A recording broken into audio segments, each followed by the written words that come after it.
Feliz tarde de sábado tengan todos mis amados. Hoy quiero presentarles un estudio muy breve y sin mucha teología, pero les aseguro que será bien claro y conciso. Y cuando les digo que será bien claro, me refiero a que ustedes lo van a entender de inmediato, sin la necesidad de alguna explicación teológica profunda como se suelen dar en otros estudios.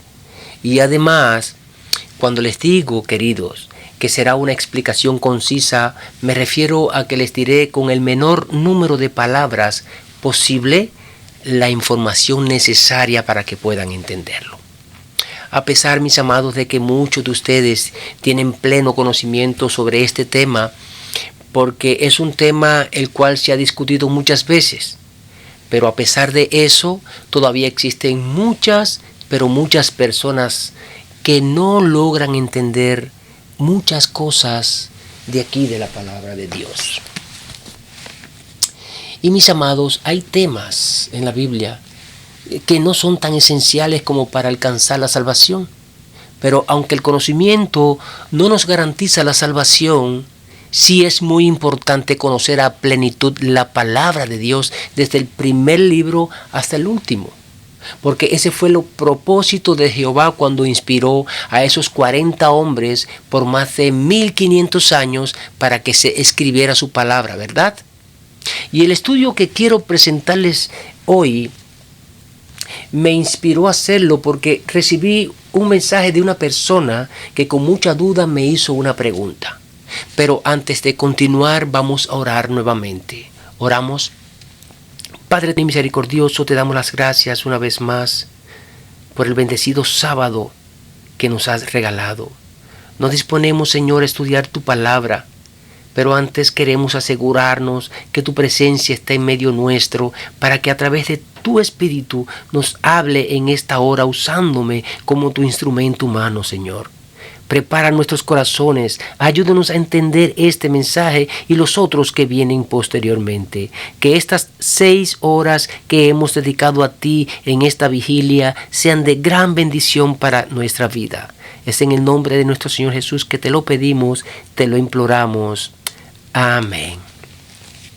Queridos, la pregunta que me hicieron, en la cual voy a comenzar este mensaje dándole una respuesta, tiene que ver con Caín y su esposa.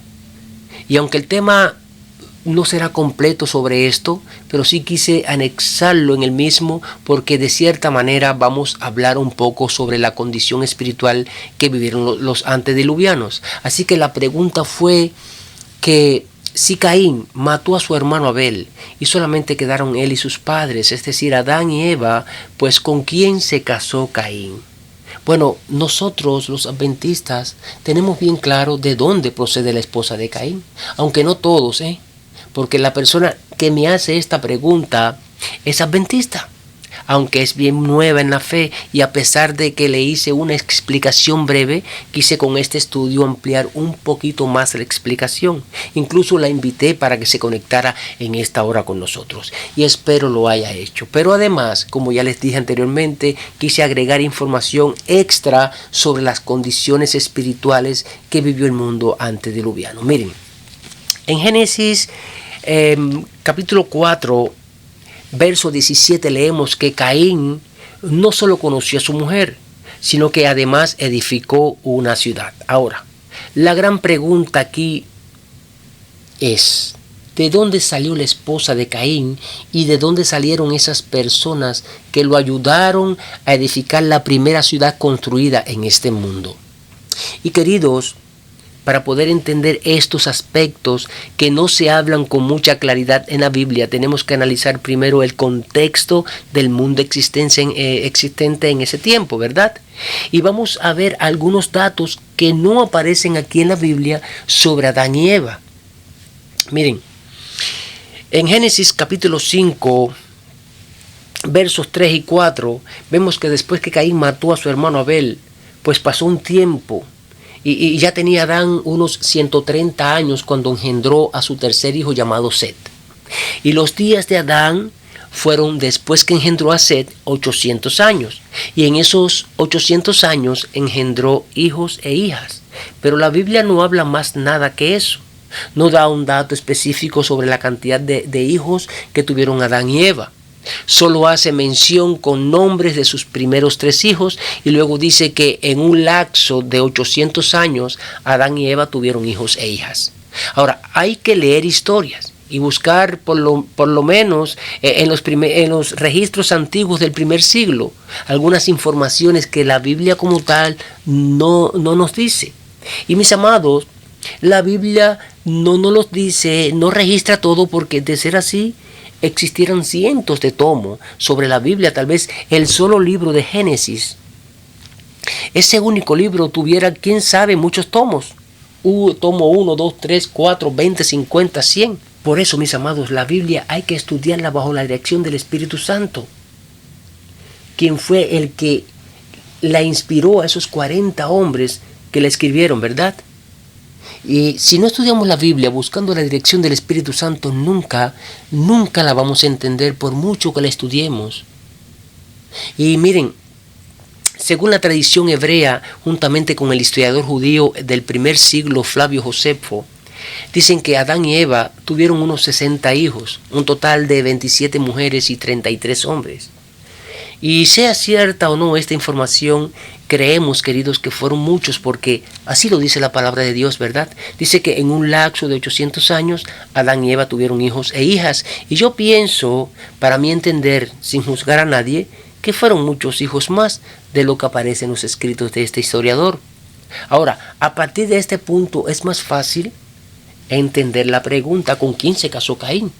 ¿De dónde salió esta mujer? Miren, Jehová creó solamente una sola pareja de seres humanos, así como una sola pareja de animales, peces y aves según su especie. Y a partir de ahí debían multiplicarse, como dice Génesis 1:28. Y los bendijo Dios y les dijo: fructificad y multiplicaos, llenad la tierra.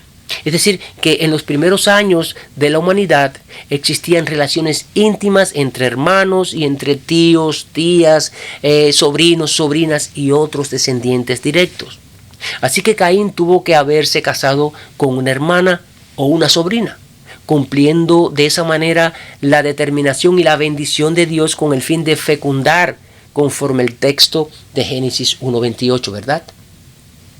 Y mis amados, cuando la Biblia en Génesis 4:7 dice que Caín conoció a su esposa, eso no quiere decir que fue la primera vez que él la vio. Desde luego, tuvo que haberla conocido desde algún tiempo atrás. Pero la Biblia usa el término conocer para referirse a relaciones sexuales. Y esto nos permite comprender que Caín estaba haciendo lo que Dios había determinado en cuanto a ser fecundo y multiplicarse. Y tal vez en estos momentos alguien se esté preguntando: entonces, ¿es lícito el matrimonio entre hermanos? Y la respuesta es no, querido, no es lícito. Por lo menos desde Levítico 18 hasta la fecha. Pero antes de la ley de Moisés, la orden de Jehová era la de multiplicarse y llenar la tierra. La humanidad estaba en ese tiempo en un periodo llamado por algunos teólogos en la edad de la inocencia, por lo que era lícito el matrimonio entre hermanos y otros familiares directos. Por ejemplo, el mismo Set tuvo que haberse casado con una hermana o una sobrina. Y esta costumbre, queridos, de matrimonios entre hermanos duró por mucho tiempo. El mismo Abraham se casó con una media hermana, hija de su padre, hasta que esta práctica fue prohibida por Jehová allí en Levítico 18. Y no se sabe con exactitud cuánto tiempo Caín vagó por la tierra antes de encontrarse con la mujer que sería su esposa. Pero sabemos que solo bastan unas pocas décadas para que una pareja dé lugar a una población. Y en estos tiempos tal vez lo veamos como algo imposible, porque nuestro nivel de vida es de tan solo unos 70 u 80 años. Y ya un hombre pasado los 60 años tiene muy pocas probabilidades de ser un hombre fecundo, ¿verdad? Pero en ese tiempo un hombre de 800 años y más todavía era un hombre fértil. Ahora, ¿qué pasó con esa fertilidad? Si Jehová había hecho al hombre para que viviera por siempre lleno de vida, para que viviera por siempre lleno de juventud, lleno de fertilidad, lleno de fuerza y vigor. ¿Cuántas mujeres adultas hoy día, ya pasadas de los 50 años, no quisieran tener un esposo de su edad o mayor incluso, lleno de vida, lleno de vigor y fuerza? Creo que todas, ¿verdad? Pero asimismo, queridas, piensa el hombre con respecto a la mujer. Entonces, como ya eso no es posible en estos tiempos, ¿cómo pudiéramos llamarnos hoy día? Sí, porque hemos como perdido la línea de la evolución, ¿verdad? Queridos, si Cristo se demora un poquitico más según lo acordado con su Padre, la humanidad desaparece. Porque poco a poco el nivel de vida va bajando. Y ese nivel de vida de 70 o 80 años solo se aplica a los países desarrollados. Porque los países pobres, conocidos como esos países que pertenecen al tercer mundo, su nivel de vida es la mitad. Ya un hombre con 40, 50 años no sirve para nada. Pero con la alimentación que nos están vendiendo hoy día, es muy probable que en un tiempito más el nivel de vida baje mucho, pero mucho más. Pero hay buenas noticias, porque un día no muy lejano, queridos, todos aquellos que le han servido a Jehová con rectitud de corazón volverán a recuperar ese vigor, volverán a recuperar esa fertilidad, volverán a recuperar esa juventud eterna, y tal vez no sea para procrear nuevamente, pero sí para vivir en una eternidad junto a nuestro Señor Jesús por siempre. Amén. Saben, a nosotros en la escuela nos enseñaron que venimos de una evolución. Que si el hombre cromañón, que si el hombre neandertal, que si el hombre homo sapiens, etcétera, etcétera. Pero sin embargo, cuando vas a la palabra de Dios, te encuentras con otra realidad. Dice la palabra de Dios que al principio de la creación, y a pesar de que el hombre ya había pecado, pues eran grandes. Eran hombres grandes, sanos e inteligentes con toda seguridad. Con toda seguridad, queridos, ellos utilizaban 100% su capacidad cerebral. No existía ninguna herencia de enfermedad degenerativa, ya que los habitantes del mundo antediluviano habían salido recién de las manos de su Creador.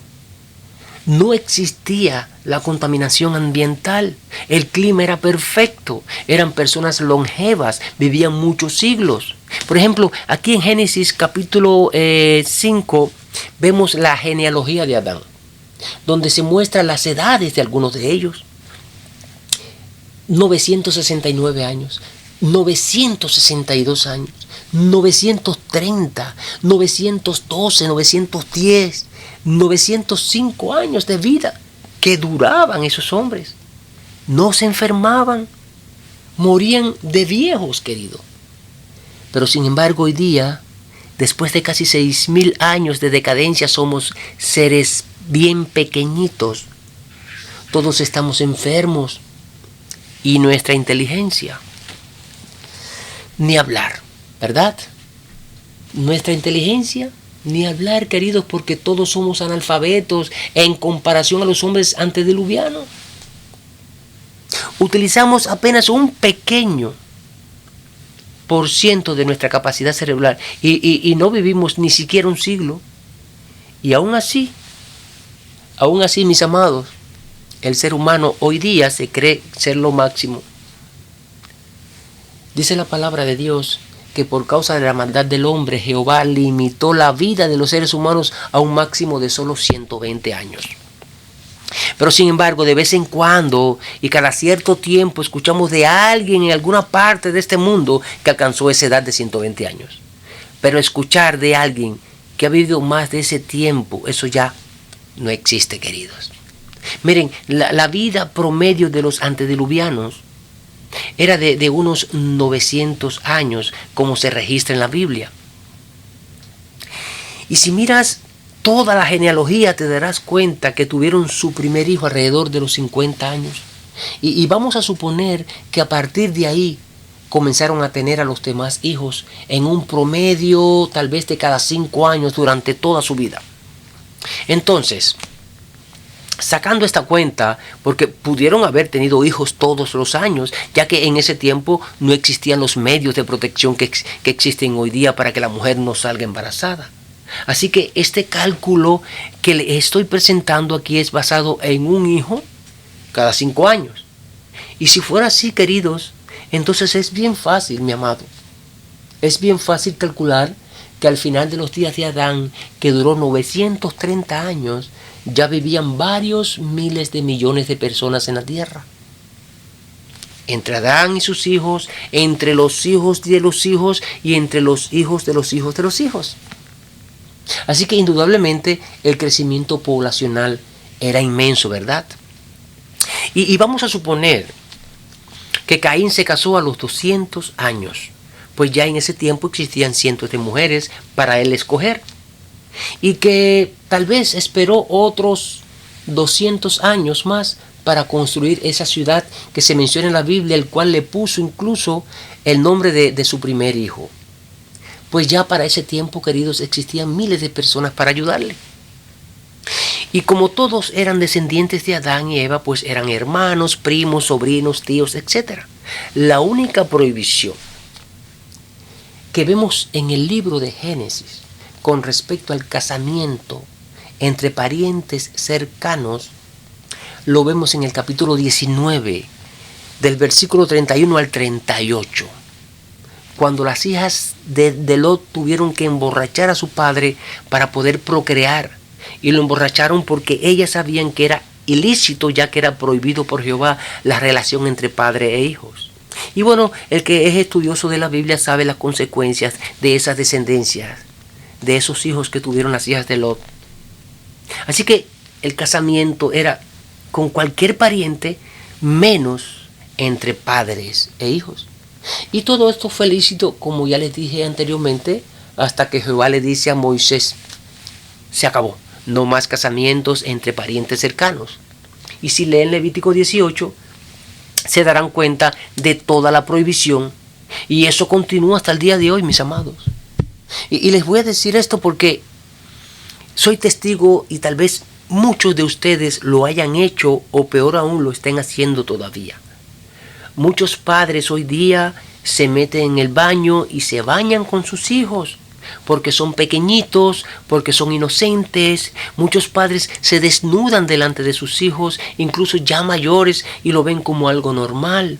Bueno, es mi hijo o es mi hija, yo lo parí, lo crié, le cambié los pampers, lo bañé, lo vestí muchas veces, así que no tiene nada de malo que mi hijo o mi hija me vea desnudo o desnuda. Y estos padres no se percatan del peligro que corren, porque cada vez que hacen eso, se están tirando maldición encima. Léanse Levítico 18 y Levítico 20, porque todo eso es pecado y se convierte en abominación ante los ojos de Jehová. Mis amados, no toda la ley de Moisés fue abolida. Que no se les olvide eso. Ahora bien, la población en el tiempo de Adán y Eva creció en gran manera, entre hermanos, primos, tíos, sobrinos, etc. Pero creció separados por dos descendencias, los descendientes de Caín y los descendientes de Set. Y mientras las dos descendencias se mantenían separadas, pues no había ningún problema, porque los descendientes de Set se mantenían puros espiritualmente, mientras que los descendientes de Caín no. Estos estaban viviendo su libre albedrío 100%, tomaban sus propias decisiones a su manera, no estaba el temor de Jehová en el corazón de ellos, así que su Dios era ¿quién? Pues Satanás, indudablemente, ¿verdad? Por eso vemos en Génesis capítulo 6 que a los descendientes de Set se les conoce como los hijos de Dios, mientras que a los descendientes de Caín se les conoce como las hijas de los hombres. Y este nombre que se le da a los descendientes de Caín como hijas de los hombres es equivalente a los otros términos que la palabra de Dios utiliza confirmando la descendencia de la serpiente. como los hijos del diablo, hijos de ira o hijos de maldición. Y esto lo confirmamos allí en Primera de Juan capítulo 3 verso 10, en Efesios capítulo 2 versos 2 y 3 y en Segunda de Pedro capítulo 2 versos del 12 al 14. Pero queridos, sucedió que con el tiempo los hijos de Dios se alejaron de los santos principios de Jehová y se unieron a las hijas de los hombres. Y por consiguiente, esta mezcla o esta unión trajo la ruina total a los hijos de Dios. Qué tristeza, ¿verdad? Si eso no hubiera pasado, seguro estamos que Jehová no hubiera enviado un diluvio. ¿Y acaso eso mismo no vemos hoy día, mis amados? Pues claro que sí. Constantemente vemos hijos de Dios unirse con los hijos del diablo, creyendo que al unirnos a ellos lo vamos a traer a los pies de Cristo. Pero de un 100% solo se logra esta realidad. Tal vez en un 10%, por no decir el 1%. Porque la gran mayoría, en lugar de traer a ese hijo del diablo a los pies de Cristo, pues es todo lo contrario. Ese hijo de Dios ahora se convierte en hijo de Satanás. Es triste decirlo, queridos, pero es la pura realidad. Yo mismo cometí ese error y hace un tiempo atrás le di mi testimonio con respecto a eso. Y si no abro los ojos a tiempo y tomo una decisión urgente, tal vez hoy no estuviera compartiendo este mensaje con ustedes y estuviera disfrutando los placeres que Satanás nos pone al alcance de todos. Así que Jehová, queridos, prohíbe que sus hijos se unan con los incrédulos, conocidos estos como los hijos del diablo. Y esto lo confirma 2 de Corintios capítulo 6, versos 14 y verso 15, donde Cristo nos dice a través de Pablo qué compañerismo tiene la justicia con la injusticia y qué comunión tiene la luz con las tinieblas. Pero además, aquí en 1 de Corintios capítulo 10, versos 20 y 21, Pablo nos dice que no podemos beber la copa del Señor y la copa de los demonios, que no podemos participar de la mesa del Señor y de la mesa de los demonios al mismo tiempo. O estamos de un lado, queridos, o estamos del otro. Pero en los dos bandos no podemos estar. Miren, quieren que les confiese algo. Y decirles esto, queridos, no quiere decir que me estoy anunciando o que ando buscando pareja. Pero desde el mes de noviembre del año 2019, y bastante tiempo, ¿verdad? Pero para mí, mis amados, todo este tiempo ha pasado volando como una estrella fugaz. Pues desde noviembre del año 2019, y no me avergüenzo decirlo, pero tampoco busco una medalla o un trofeo por esto, porque la verdad reconozco que nada soy. Y lo que pueda hacer hoy se lo debo a Jehová. Pues yo, queridos, desde ese tiempo, hace ya casi 5 años, no sé lo que es darle tan siquiera un beso a una mujer. Claro está, un beso a un familiar, a una amistad o una hermana de la iglesia sí se lo he dado, como un saludo, pero ese beso en la cara solo ha sucedido con alguien que conozca hace mucho tiempo y que tenga una fuerte amistad con esa persona, porque si es una mujer que no conozco, simplemente le extiendo mi mano. Así que ustedes saben a qué beso me refiero, queridos, cuando les digo que desde el año 2019 no sé lo que es darle un beso a una mujer. Pues tomé la decisión de casarme con Cristo. Él es mi todo. ¿Y saben algo? Las tentaciones no paran. He tenido que bloquear a decenas de mujeres en las redes sociales porque se han pasado del límite. Y esas mujeres son las que conocemos en la Biblia como las hijas de los hombres. He tenido que soportar que me digan hasta homosexual cuando me preguntan que si soy casado. Y yo les respondo que sí. Y me dicen, ay, no lo parece porque no vemos fotos tuyas con tu pareja en las redes sociales. Y entonces yo les digo, es que yo me casé con Cristo. Eso ha sido suficiente, mis amados, para que me digan que soy un hombre homosexual. Queridos, la unión prohibida por Jehová entre las dos descendencias ha traído en todos los tiempos decadencia tanto moral como espiritual. La palabra de Dios nos muestra el aumento sin control alguno de la maldad que hubo con los antediluvianos. Dice que todo designio de los pensamientos del corazón de ellos era de continuo, ¿qué cosa? Solamente al mal. Y eso sucedió, mis amados, luego que los hijos de Dios se unieran a las hijas de los hombres. En otras palabras, se unieran a los hijos del diablo.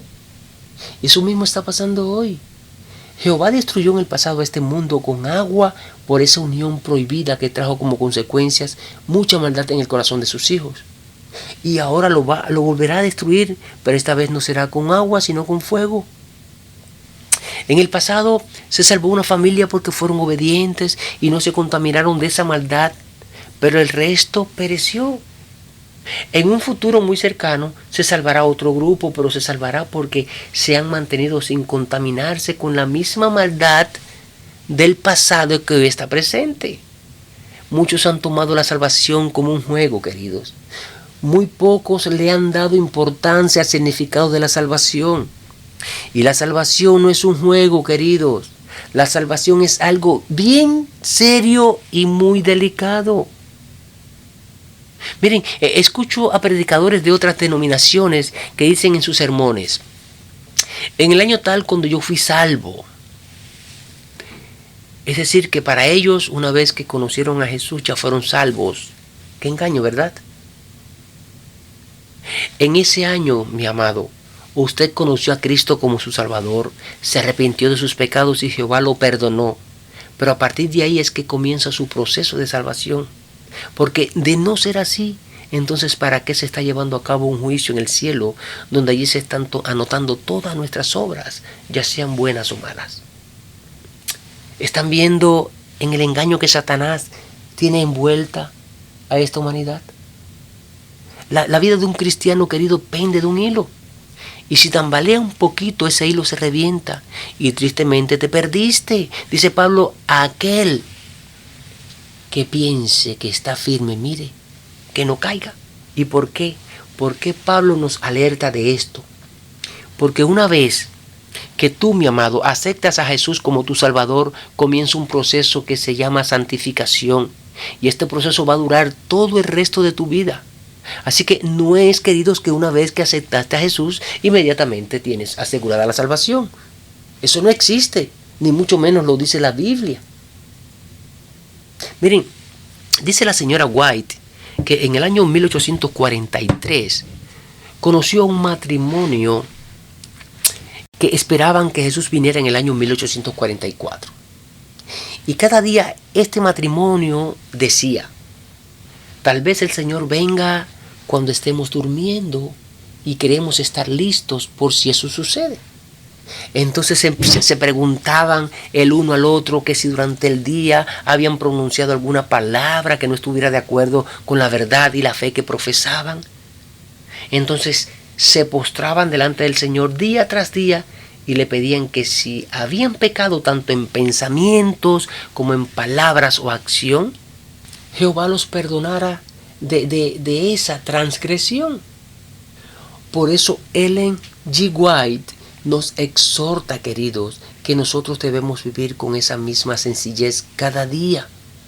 Miren, ustedes saben, porque así lo dice la Biblia, que el diablo desde que pecó siempre ha deseado ser como Dios, así que tiene su propio trono. El diablo dicta sus propias leyes y recibe mucha, pero mucha adoración. ¿Sabían ustedes que por mucho tiempo yo llegué a adorar a Satanás? Sí, mi amado. Tuve ídolos donde le hacía sacrificios de animales. Recuerdo que el sacerdote del diablo me decía: mira, para resolver el problema que tienes debes buscar todo esto. Y me daba una lista de todo lo que tenía que buscar: palomas, tórtolas, jicoteas, carneros y muchos otros animales más. Y a todos esos inocentes animalitos se les arrancaba la cabeza después de un rito que hacían, y toda esa sangre era derramada encima de esos ídolos. Así que todos los sacrificios de animales que conocemos que se hacían en el Antiguo Testamento para expiación de nuestros pecados, los usa Satanás hoy día para engañar a la humanidad haciéndose pasar por Jehová, y de esa manera está recibiendo adoración. de todo el mundo. Pero un día yo fui rescatado por Cristo de esa gran mentira. Y una vez que conocí la verdad, decidí en mi corazón adorar al verdadero Dios, al Creador de los cielos y la tierra, al que me formó en el vientre de mi madre. Y esas son las consecuencias, queridos, por las cuales el diablo se airó contra mí. Por eso son las luchas que tengo diariamente con Satanás. Por eso les pido a todos ustedes, mis amados, constantemente que oren por mí. Y no por temor a que yo vuelva a adorar nuevamente al diablo, sino para que Jehová me dé las fuerzas necesarias para poder seguir enfrentándome al diablo así como lo hizo Cristo en su condición de hombre. ¿Saben lo que pasa cuando el diablo no logra que los verdaderos hijos de Dios inclinen su corazón a adorarle a Él? Pues nos incita constantemente a pecar. Y una vez que le fallamos a Jehová, pues nos sometemos, queridos, a la autoridad del diablo. Y muchos cristianos, sin darse cuenta, están, ¿qué cosa? Pues adorando a Satanás. Miren, cuando a Salomón le falló a Jehová, ¿qué pasó? Pues Jehová retiró su protección divina sobre él, y al instante que pasó, el diablo tomó posesión de su vida, llevándole a cometer los actos más deshonrosos, los actos más depravados y abominables que Jehová aborrece en esta tierra. ¿Y qué te hace pensar a ti, querido? ¿Qué te hace pensar a ti, mi amado, que eso mismo no pase en tu vida si le fallas a Jehová? Dice Santiago capítulo 1, verso 17, que Jehová es siempre el mismo y que en Él no existe variaciones ni oscurecimientos. Dice que todo lo bueno y perfecto que se nos da viene de Jehová. Pero si nos descuidamos, queridos, y le fallamos, sin duda alguna nos retirará su protección divina y Satanás tomará posesión de nuestra vida. Que nunca, queridos, se nos olvide eso. Por tanto, antes de fallarle a Jehová, hay que pensarlo muy bien. Miren, a mí me maravilla la historia de José. Como siendo apenas un adolescente, por amor a Jehová, le huía al pecado. Y no fue hasta la edad de 30 años que vino a tener a su única mujer de toda la vida.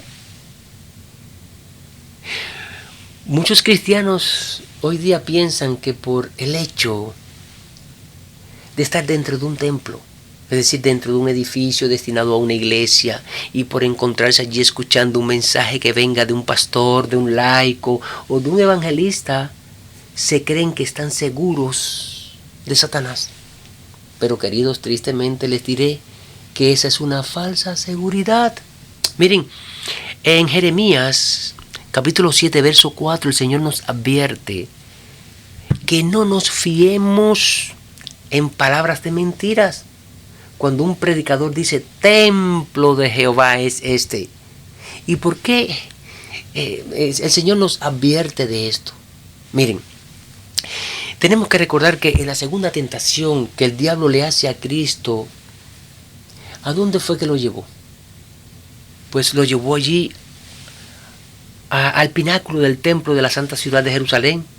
Y una vez allí, el diablo le leyó un pasaje de la Biblia, el Salmos 91, versos 11 y 12. Pero pasó algo, porque el diablo manipuló este pasaje para incitar a Cristo a que se lanzara de esa altura, ya que los ángeles del cielo lo iban a sostener de la mano. Pero, queridos, en ninguna parte de este salmo, incluso en ninguna parte de la Biblia, encontrarás que hay que tirarse de un edificio para probar a Jehová. Así que Cristo rechazó cada tentación que Satanás le puso. Con un escrito está, ¿verdad? Así lo dice la palabra de Dios. Ahora, hay un gran problema en la mayoría de muchos de nosotros.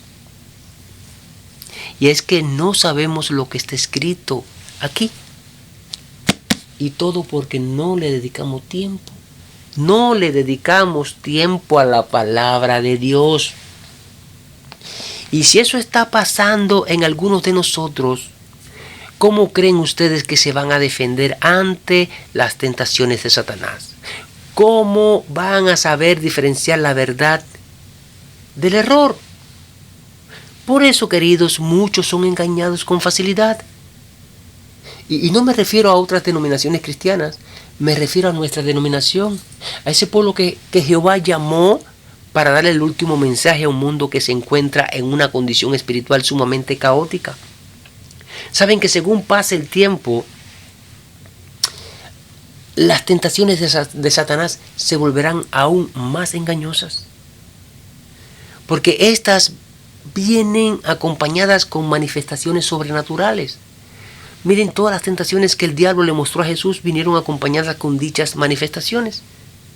Eran transformaciones milagrosas, que si convertir una piedra en pan, de la manera en que trasladó a Jesús milagrosamente al pináculo del templo, como le mostró a Jesús en una visión milagrosa los reinos del mundo y su gloria. Incluso desde el mismo principio de la creación, queridos, como el diablo se le presentó a Eva, pues como una maravillosa serpiente que hablaba milagrosamente. Recuerden la confrontación entre Moisés y los magos del faraón. Jehová convirtió la vara de Moisés en una serpiente, pero ¿qué pasó? Satanás convirtió también la vara de aquellos magos en serpientes.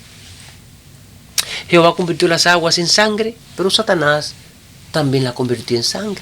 Jehová hizo subir ranas y Satanás lo imitó y también hizo subir ranas. Pero como todo, queridos, a pesar del poder que tiene el diablo, su poder es restringido, porque después de la tercera plaga, ya Satanás no pudo imitar más a Jehová. Y saben, todos conocemos la historia de Job. Cómo en un santiamén el diablo milagrosamente acabó con los hijos de Job, provocando un huracán contra aquella casa, la cual los aplastó a todos.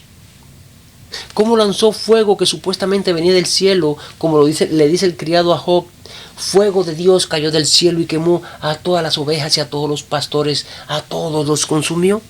Y saben, queridos, que lo más triste de todo esto es que así como pensó el criado de Job y a la vez le hizo creer a Job que ese fuego venía de Jehová, cuando en realidad fue el diablo quien lo provocó con su poder, hoy día muchos, incluso cristianos, piensan que cada vez que sucede algo sobrenatural, proviene de Jehová.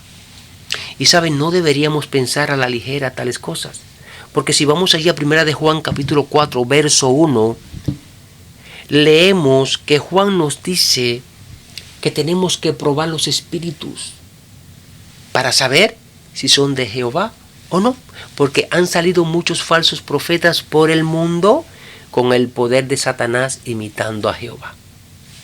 El mismo Pablo nos advierte que los ángeles caídos se hacen pasar por ángeles de Jehová para traernos un mensaje opuesto al que hemos recibido de Jehová. Y eso está ocurriendo, queridos. Por eso es muy importante estudiar la palabra de Dios. Muchos cristianos hoy día ya se encuentran incluso haciendo grandes milagros de sanidad.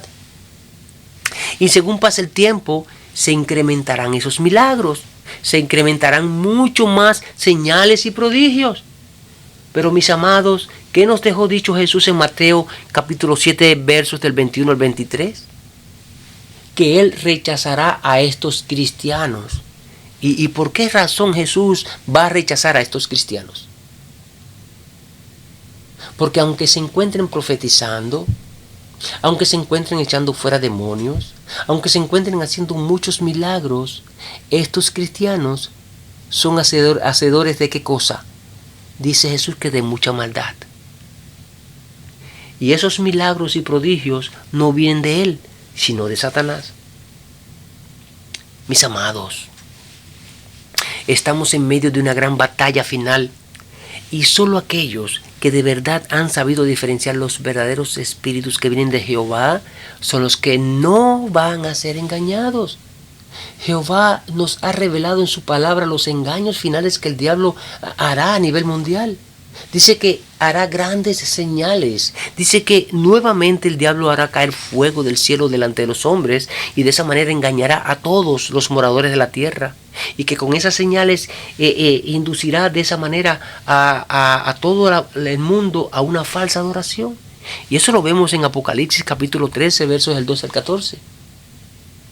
Queridos del cielo, mis amados, desde el principio existen dos descendencias, como ya vimos anteriormente y que muchos de ustedes saben que por los años que llevan estudiando la Biblia, los hijos de Dios conocidos como la descendencia de la mujer y sinónimo de la verdadera adoración a Jehová, y los hijos del diablo como la descendencia de la serpiente y sinónimo de la falsa adoración. Estas dos descendencias, queridos, son simbólicas, pero además espirituales. ¿Y por qué les digo esto? Porque de la descendencia física de Caín, y a través de los tiempos, muchos pudieron haberse pasado a la descendencia de Set, y viceversa, Y eso lo confirma la palabra de Dios, no lo digo yo. Existen muchos pasajes bíblicos de personas que nacen en ambiente pagano, personas que nacen en ambiente mundano, idólatra, y se convierte al verdadero Dios.